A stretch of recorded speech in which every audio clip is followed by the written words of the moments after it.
Professor, good morning, Dr. Tishehyar. We're glad Good you're morning. here with us, and we can start if you're ready. Yeah, please go ahead. So we prepared some questions about foreign policy of Iran, and we would be happy if you answer on our questions.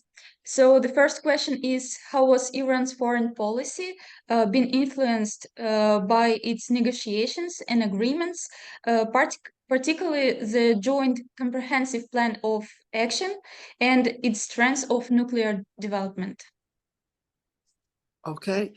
First of all, I would like to say hello to you and your classmates and also your professor, Professor Aghbuta Joldasbekova, who is my dearest friend. And I wish to be in your university to see all of you in person. And Amina, especially, I remember those days you participated in my class, and it was a good discussion about energy issues in our region. Regarding your question, which is very interesting question, I would like to say that, as you know, it's a long years that Iran is dealing with its nuclear program. And as you know, the different governments reached to power during these 2-3 decades. And every government followed a new policy. But it was during Rouhani's presidency that Iran had a very long but successful negotiation with other countries, with the European countries plus the US, regarding the JCPOA, and they could sign an agreement to deal with each other regarding Iran's nuclear program. But again, as you know, when Trump reached to power in the US, the United States decided to leave the negotiation and the JCPOA. So although Iran and the European countries persisted to continue collaboration in this framework, but after 2 years, there was no reason to continue this collaboration, and they started to negotiate with each other again. Now we are in the new process with the new government. Now Raisi is president of Iran, and we should wait and see that what is the result of this new negotiation. Thank you so much for your answer. It was brilliant answer, actually. I'll pass the stage for the next student. Thank you so much again. Mm-hmm. You're welcome. Good morning, Dr. Mandana Tishehyar.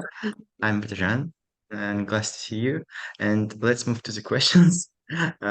My question is, how does Iran seek to exert its influence in the Middle East, particularly in countries like Iraq, Syria, Lebanon, Yemen, and others? And what are regional strategic goals? Thank you very much for your question. Actually, Iran's relations with the countries in the Middle East, or as we call it, West Asia, goes back to centuries ago. You know, we are neighbors for years and years.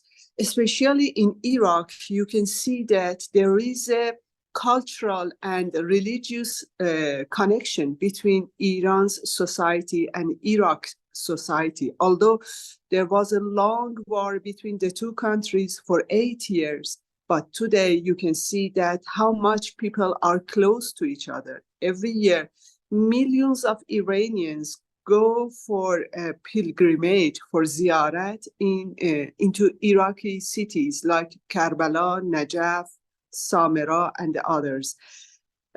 So you can see that this religious and cultural connection between Iran and Iraq is beyond the government's policies.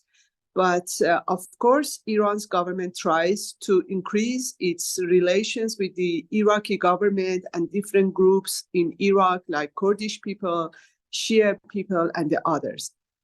Regarding Syria, Since 2011, when a domestic war started in Syria, Bashar Assad, the president of Syria, asked Iran to support its government. Since that time, not only Iran, but people from other countries started to support the central government in Syria against terrorist groups like Daesh and Al-Qaeda and the other groups. Iran received a lot of critics regarding this matter, why Iran started to support Bashar Assad. In one aspect, you can say that, okay, maybe people wanted to to establish a democratic system in Syria, and we should support the people, not the government. But in other aspects, we can see that only a few people in Syria wanted to follow a democratic system, but we faced a strong terrorist groups who attacked to Syria and Iraq and killed many innocent people there. So after the end of war, Iran mostly left Syria, although still we have a lot of military and security collaboration with each other. Regarding Lebanon, again, historically, you can see that there is a religious connection between Iranians and Lebanese people. Many Lebanese are Shia people, and they have a lot of connections with Iran, especially Hezbollah in Lebanon. Receives support from Iran, especially financially. And if you visit Beirut, the capital of Lebanon, it's a surprise to see that even people put the pictures of Iranian leaders in different streets. I was there and I was very surprised.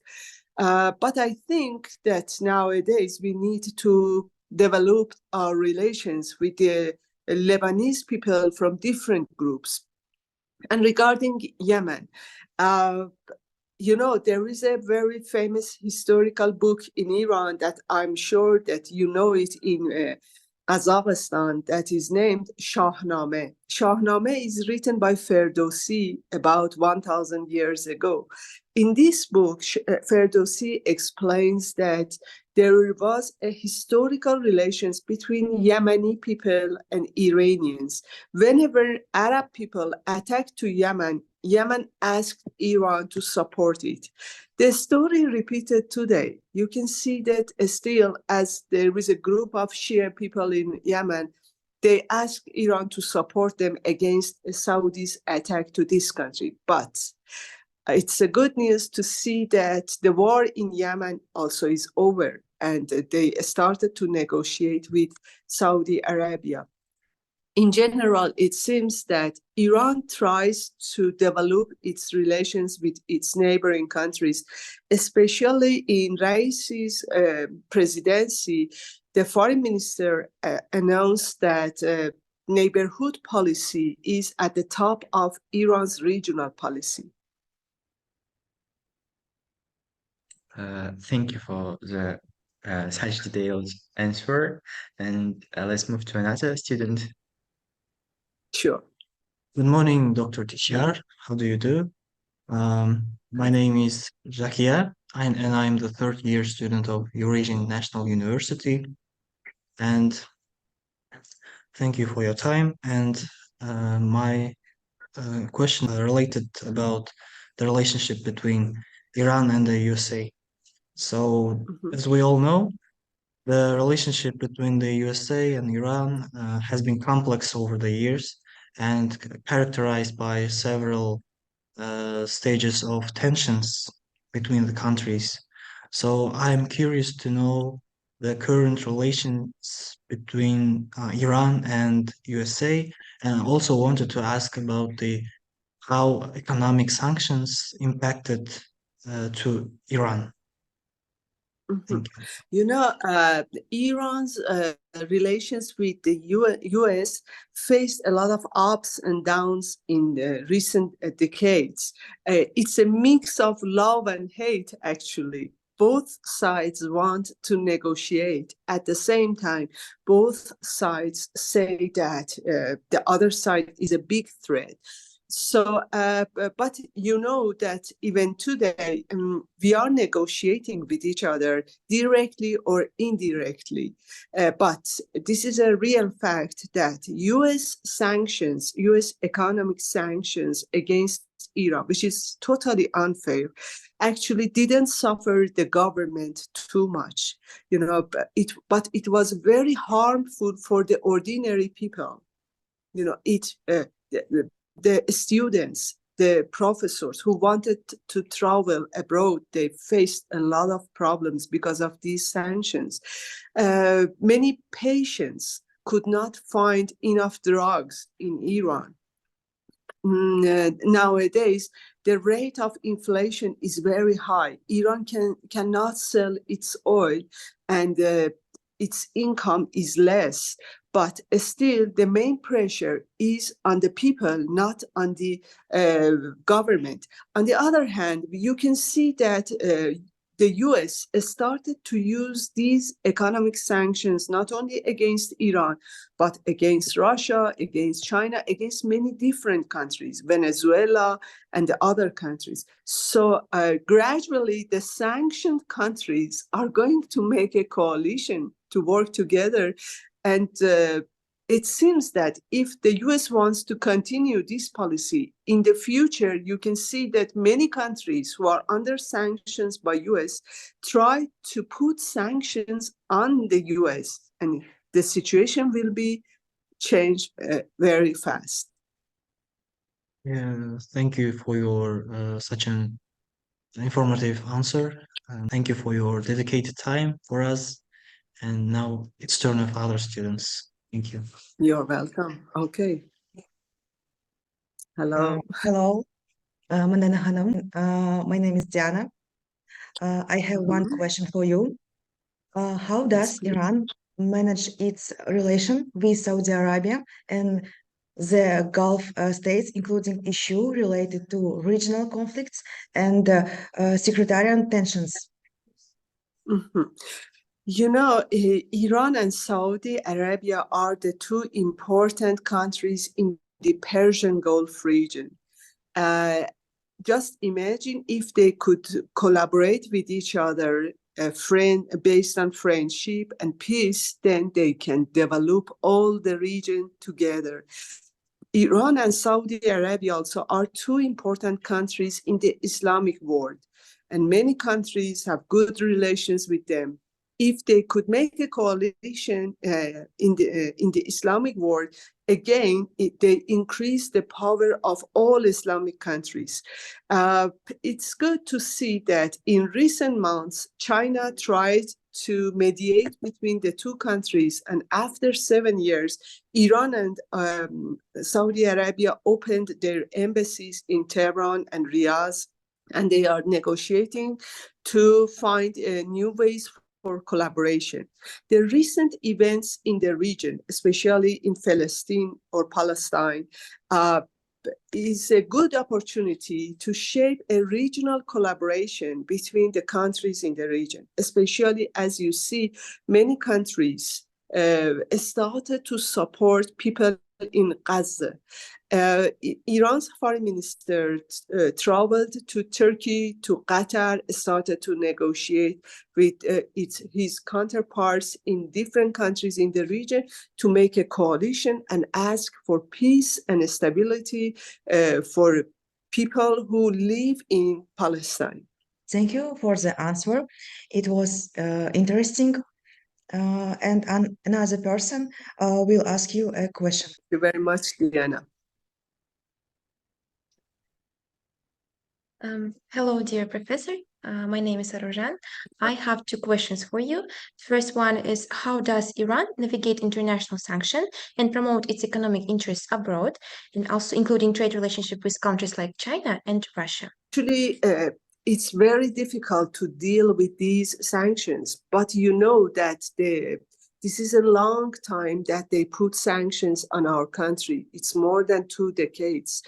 And Iran gradually tried to find ways to deal with other countries because every country tries to survive. So we started to negotiate with Asian powers like China, India, South Korea, Russia.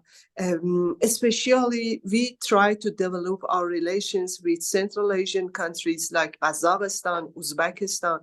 Although we cannot invite international companies to invest in our industries, especially in the oil and gas industry, but our engineers started to continue to develop the oil fields and gas fields, and we were successful.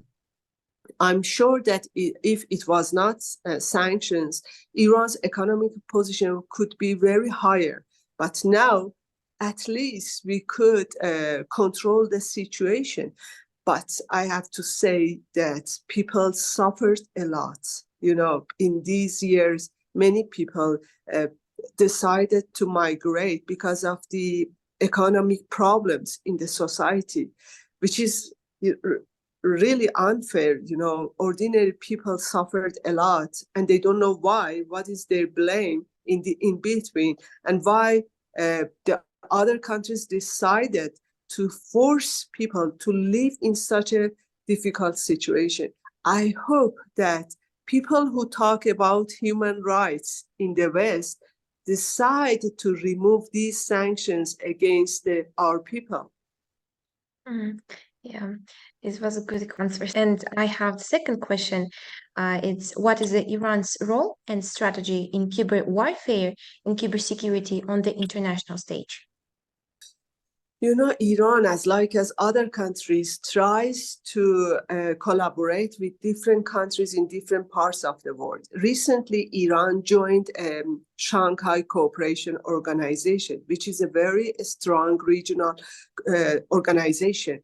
It opens new doors to Iran to develop its relations with the member countries in this organization. At the same time, Iran asked to be a member of BRICS.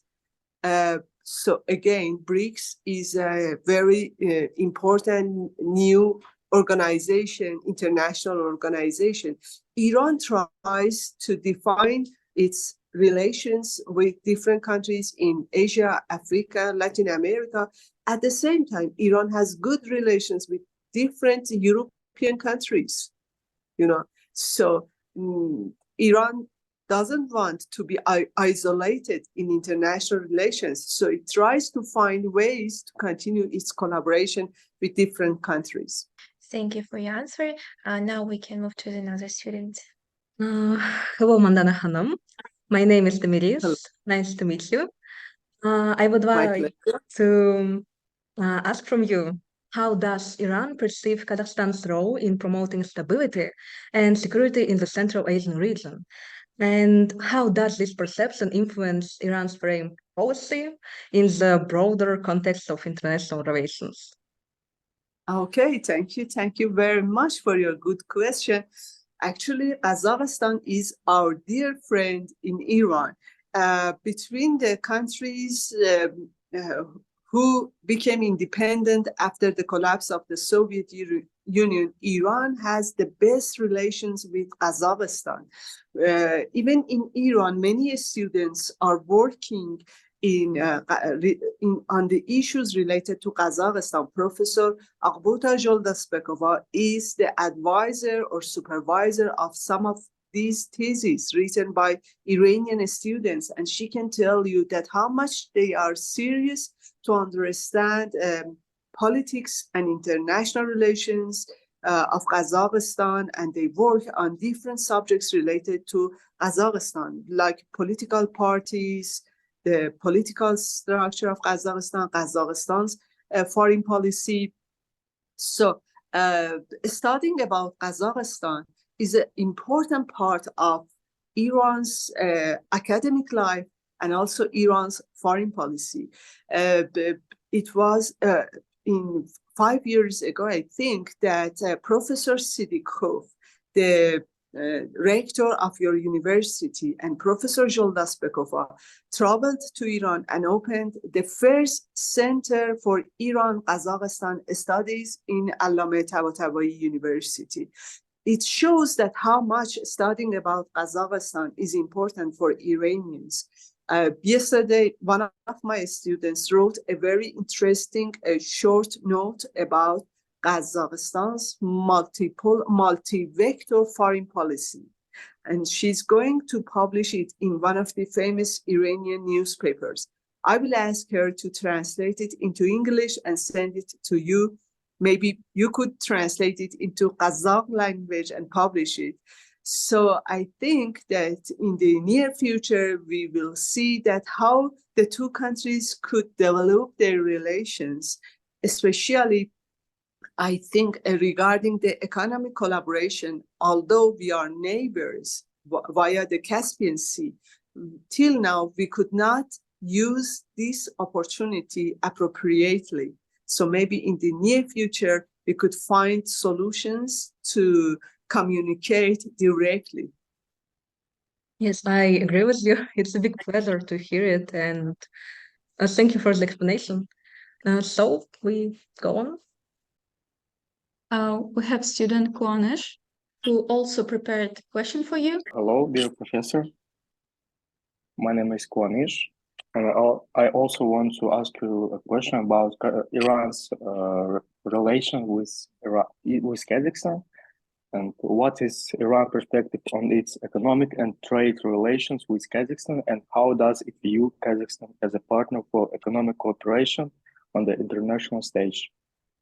Okay, thank you. Thank you very much for this nice question. And what a beautiful picture is in your background. I like this mountain. And, economic collaboration is an important aspect of Iran-Kazakhstan relations. It seems that we should develop our trade routes via the Caspian Sea, because it makes cheaper to send the commodities from Iran to Kazakhstan and vice versa. We also should think about the develop and expand of tourism industry between the two countries. It's it must be very interesting for Kazakh people to travel to Iran and visit historical cities like Isfahan, Shiraz, Mashhad, and other cities.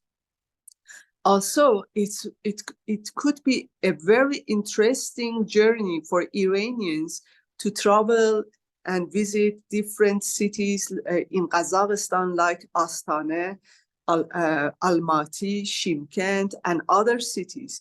And you know that there is a historical relations between the two sides. About 30,000 Kazakh people live in Iran in the cities near the Caspian Sea. I'm sure that they want to visit your country and they could find a lot of things related to their historical backgrounds, to their families. At the same time, I think we should develop our academic collaboration. There are a lot of subjects that Iranian and Kazakh students and professors can think about them, can collaborate with each other. We can publish joint journals, we can develop joint MA program or PhD program for our students to pass one semester, for example, in Eurasian National University in Astana and one semester in Tehran. We warmly welcome all of you in our university. But the main barrier to develop economic relations between the two countries is that till now we could not develop the sea routes between the two countries. Then the barriers of passing through different countries will be removed, and easily we can communicate and develop our import and export from each other. Thank you for your great answer. You're welcome. Dear Professor, your expertise and knowledge about the situation of Iran in global arena have been invaluable to us. Your answers have helped clarify many aspects, especially Iran's situation, and we deeply appreciate your contribution to our education. We hope that in the future we'll see again and we will have another opportunity to engage with you. Thank you so much for your time and knowledge. And then, do you have some other words to us? No, I just wanted to say that thank you very much for inviting me for this interesting program. And I wish all of you a very success academic life. And I hope to see you soon in Iran. Thank you. Thank you. We're ending our session. Mediator Gassanova Amina was with you. Thank you. Goodbye. Bye-bye. Bye.